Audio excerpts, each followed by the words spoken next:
नमस्कार। आज छठवां अध्याय गीता का और 46वां श्लोक। तपस्विभ्योऽधिको योगी ज्ञानिभ्योऽपि मतोऽधिकः कर्मी भश्चाधिको योगी तस्मात् योगी भवार्जुन।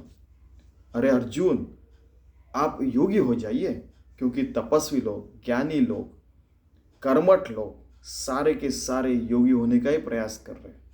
कैसे कर रहे हैं? अभी ज्ञानेश्वर महाराज कह रहे हैं, ज्या लाभाची आशा करुणी धैर्य भाऊंचा भरवसा घालित षट कर्माचा धारसा कर्मनिष्ठ।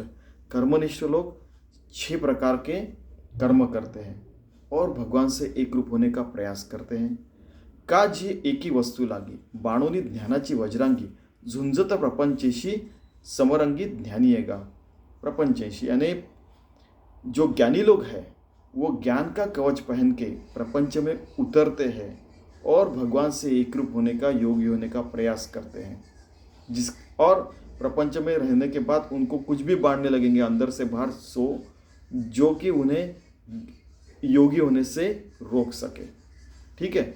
अथवा निलागे निसरडा तपोदुर्गाचा आडकडा झोंबती तपिये चाड़ा जयाचिया, कि ऐसा दुर्ग चढ़ रहे हैं तपश्चर्या का, और वो बहुत फिसल, वहाँ पे बहुत सारी फिसलन है, वहाँ पे ये हुआ, ऐसा हुआ, फिसल सकते हैं।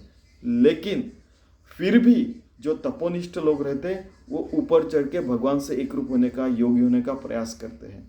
तो मैंने तो आपको आसान तरीका बताया, इसलिए आप योगी हो जाइए, ऐसे अर्जुन को श्री कृष्ण कह रहे हैं। ठीक है। जे भजतीयांसी भज्य याज्ञिकांचे याज्य एवं जे पूज्य सका सदा, कि जो याज्ञिक लोग जो है यज्ञ कर रहे हैं, तो वे लोग जो है वो सतत जो पूज्य चीज़ है, यानी पूज्य देवता है यज्ञ के, उसको प्राप्त करने के बाद उसको कुछ मांगना चाहते हैं, योगी बनना चाहते हैं, तो आप पहले योगी बन जाइए। मैंने आपको तो आसान भाषा में, आसान तरीके से वहाँ पे कैसे योगी होकर रहने का ये आपको बताया अर्जुन। तो आप योगी बन के रहिए, ऐसे श्री कृष्ण अर्जुन को कह रहे। स्वये जहाला निर्वाण जे साधकांचे कारण सिद्ध तत्व, कि साधक जो है सिद्ध होने का, योगी होने का प्रयास कर रहे हैं। ठीक है। खुद का निर्वाण करके भगवान से एक रूप होने का प्रयास कर रहे हैं, योगी होने का, भक्त होने का प्रयास कर रहे हैं, फिर उसी अवस्था में रहने का प्रयास कर रहे हैं। तो आप योगी बन जाइए। आपको तो आसान करके बताया मैंने, तो आप आसान तरीका चुन के उसी मार्ग पर रह के सतत योगी होके रहिए। बार बार बता रहे। म्हणून कर्मनिष्ठा वंद्यू तो ज्ञानियांसी वेद्यू तापसांचा आद्यू तपोनाथो।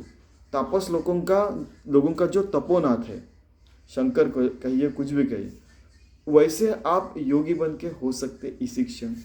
ज्ञानियों का वेद्यू जो स्वसंवेद है, खुद को ही बता सकता है, ऐसा जो ज्ञानियों का जो ज्ञानी जो परमात्मा है, वो आप योगी बन के सतत एक रूप होकर रह सकते हैं। बहुत आसान है। म्हणून कर्मनिष्ठा वंद्य जो बताया, जो कर्मनिष्ठ होने के बाद भी जो वंद्य जो चीज़ है, जो भगवान है, उससे एक रूप होने का प्रयास करते हैं, वैसे आप योगी बन के हो सकते हैं। तो कर्मनिष्ठ ज्ञानी लोग और तापस लोगों को जो प्राप्त हुए हैं वो मैंने आपको बताया, उससे आप एक रूप होके सतत रहिए योगी बन के। बहुत आसान है। पै जीव परमात्मा संगमा ज्याचेणे झाले मनोधर्मा तो शरीरीची परी महिमा ऐसे पावे, कि जीव और परमात्मा का जो एक रूप होने का है, संगम होने का है, वैसा मन से आप योगी हो जाइए। फिर आपका जीव परमात्मा में विलीन हो जाएगा। फिर शरीर रहा तो क्या होगा? शरीर भी परमात्मा से विलीन हो जाएगा। ऐसा तू योगी होके रहे, अर्जुन को कह रहे। आप योगी बन के रहिए अर्जुन। ठीक है। म्हणून या कारणे तू ते मी सदा म्हणे योगी होय अंतःकरणे पंडुकुमार। इसीलिए मैं कह रहा हूँ कि सदा यानी हरदम के लिए योगी अंतःकरण से बन जाइए अर्जुन। बार बार बता रहे। ठीक है। तो ऐसा योगी बन के, भक्त बन के भगवान से विलग्न होने का हम प्रयास करते हैं, जिसके कारण शरीर, मन, बुद्धि, आत्मा सरसकट हम योगी बन सके और भगवान के प्रति समर्पित रह सके हर क्षण, हर घड़ी के लिए। चलिए हम ऐसा प्रयास करते हैं। धन्यवाद।